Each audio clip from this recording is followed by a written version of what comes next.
ଚୌଦ୍ୱାରରେ ଜାତୀୟ ପ୍ରେସ୍ ଦିବସ ପାଳିତ। ଚୌଦ୍ୱାର ପୌରପାଳିକା ରୂପଯାତ୍ରା ପଡ଼ିଆ ନିକଟସ୍ଥ ବିଦ୍ୟାର୍ଥୀ ଶିକ୍ଷା ନିକେତନରେ ଓଡ଼ିଶା ସାମ୍ବାଦିକ ସଂଘ ପକ୍ଷରୁ ବିମଳ କୁମାର ବେଉରାଙ୍କର ସଭାପତିତ୍ୱରେ ଜାତୀୟ ପ୍ରେସ୍ ଦିବସ ମହା ଆଡମ୍ବରରେ ପାଳିତ ହୋଇଯାଇଛି। ଏହି ଅବସରରେ ଓଡ଼ିଶା ସାମ୍ବାଦିକ ସଂଘର ରାଜ୍ୟ ଉପସଭାପତି ତଥା କଟକ ଜିଲ୍ଲା ସଭାପତି ଡକ୍ଟର ରମଣୀ ରଞ୍ଜନ ଦାସ, ଚୌଦ୍ୱାର ପୌରପାଳିକା ଉପାଧ୍ୟକ୍ଷ ଶୁଭେନ୍ଦୁ ସାମଲ, ଧରିତ୍ରୀ ପ୍ରତିନିଧି ଆଶୁତୋଷ ଦାସ ଅତିଥି ଭାବରେ ଯୋଗଦେଇ ସାମ୍ବାଦିକମାନଙ୍କର ବିଭିନ୍ନ ସମସ୍ୟା ଏବଂ ସୁରକ୍ଷା ବିଷୟରେ ଆଲୋଚନା କରାଯାଇ କିପରି ସରକାରଙ୍କର ଲୋକଲୋଚନକୁ ଆଣି ଏହାର କିପରି ସମାଧାନ କରାଯାଇପାରିବ ସେ ବିଷୟରେ ଅତିଥିମାନେ ମନ୍ତବ୍ୟ ରଖିଥିଲେ।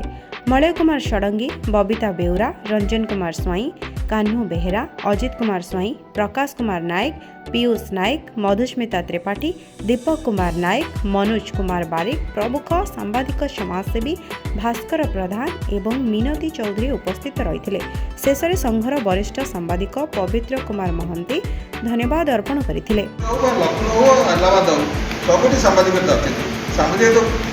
आजिकल तो दर माने सामाजिक तेणु किसी सोर्स दरकार सोर्स दरकार चलिया सोर्स दरकार तेणु जो किसी हूँ कि आप बिजनेस थी कि घरे किए चाकरी करेंगे कि आप किसी करें इनकम सोर्स एटा कर तेणु शुभेन्दु बाबू तो बहुत कथा कहले विभिन्न आंगल ये चौद्वार विषय कहले जहाँ जमी तेणु सी भी अच्छे आप साहय करेंगे सब विषय तेणु सांबादिकता खराब विषय कहले मतलब कौन साहय कहले बहुत धन्यवाद डॉक्टर रमणी रंजन दास राज्य स्तरीय सरकारी स्वीकृत प्राप्त सरकारी सांबादिक। सर कौन कहे आज जातीय प्रेस दिवस जो मैंने सांबादिकता व्रत आपणे कौन मेसेज सरकार कौन मेसेज आज सर्वभारत स्तर में पालन कर प्रेस दिवस 2024 ओडिशा एवं भारतवर्ष समस्त सांबादिक बंधु मान मोर आंतरिक अभिनंदन एवं शुभेच्छा। प्रेस दिवस रे हमर सांबादिक भाई को एति निवेदन जे सांबादिक बंधु मैंने काम सांबादिकता छाड़ी निरपेक्ष सांबादिकता करंतु ब्लॉक आरंभ कर देश पर्यंत सबु स्तर नागरिक मान सुरक्षा दिंतु सरकार किपरि भाव चली तार मर्यादा रक्षा करूँ एवं टिप्पणी दिंतु जोटा ठीक कथा ता लिखतु कलम द्वारा लिखतु पेनिज्म बाइटर दैन सोड यहाँ सबू सांबादिक छोट सांबादिक हो तो बड़ सांबादिक हो तो भारत बड़ सांबादिक हो समस्त यहाँ बुझा दरकार। सर कौन कहे सरकार पाखे दीर्घदिन सांबादिक मानकर दाबी रोचे जे सांबादिक सुरक्षा आईन कथा कहतु बा सांबादिक मानक विभिन्न समय सुरक्षा दि जाऊ विषय कौन कह तेणु भारत वर्ष में सांबादिक मैंने बहुत समय पुलिस एवं पब्लिक एवं आंटी सोशल आट्रोसिटर शिकार होती बहुत खबर आसमें भारत सरकार प्रेस काउंसिल जहाँ गढ़ी तेणु जो सांबादिक मैंने विभिन्न पर्यायर निर्याचित निष्पेषित और अत्याचारित होती बहुत जगह भी मर्डर कर दिया कमिटी गढ़ा जाए 24 जन। शुभेन्दु सामल चौद्वार उपाध्यक्ष। सर आज जो नेशनल प्रेस डे रे कौन टी वार्ता रखिए सांबादिक मान कौन टी कह मुझे धन्यवाद देवी समस्त सांबादिक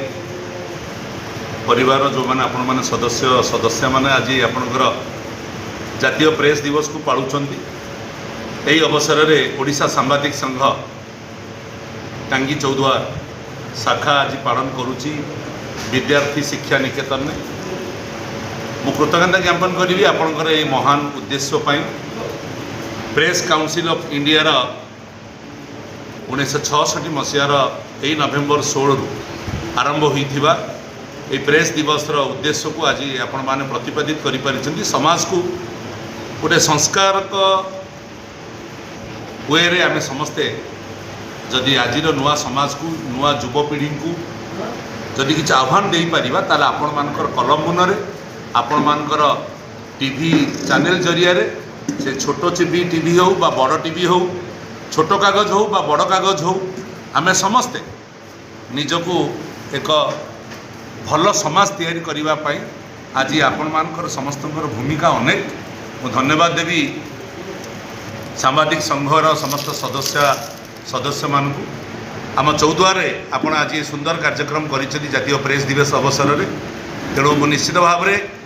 ଆପଣମାନଙ୍କ ଏ ଜାତୀୟ ପ୍ରେସ୍ ଦିବସ ଉଦ୍ଦେଶ୍ୟରେ ଆପଣମାନଙ୍କର ସୁରକ୍ଷା, ଆପଣମାନେ ଯେଉଁ ନୂଆ ଚିନ୍ତନ ନେଇ କାର୍ଯ୍ୟକ୍ରମ କରୁଛନ୍ତି ଆମ ସମାଜରେ ଏବଂ ଆମ ଚୌଦ୍ୱାର ପୌରପାଳିକାରେ ଚୌଦ୍ୱାରକୁ ଆଗେଇ ନେବା ପାଇଁ ଆପଣଙ୍କ କାଗଜ, ଆପଣଙ୍କ ଟିଭି, ଆପଣଙ୍କ କଲମ ଯେତିକି ଆମକୁ ସାହାଯ୍ୟ କରୁଛି, ଆପଣଙ୍କ କ୍ୟାମେରାରେ ଯେତିକି ଜିନିଷ କଏଦ ହେଇ ଆମମାନଙ୍କୁ ନୂଆ କାର୍ଯ୍ୟକ୍ରମ କରିବା ପାଇଁ ଯେଉଁ ଚିନ୍ତାଧାରାକୁ ଆଗେଇ ବଦଳାଇବା ପାଇଁ ବାଧ୍ୟ ଆପଣମାନେ କରୁଛନ୍ତି, ସମାଜରେ ଗୋଟେ ସୁନ୍ଦର ସଂସ୍କାରକ ପ୍ରକ୍ରିୟା ଆରମ୍ଭ କରିଛନ୍ତି। ସେଥିପାଇଁ ମୁଁ ନିଶ୍ଚିତ ଚୌଦ୍ୱାରରୁ ବିମଳ କୁମାର ବେଉରାଙ୍କ ରିପୋର୍ଟ, ସଂସ୍କାର ଟିଭି ଓଡ଼ିଶା।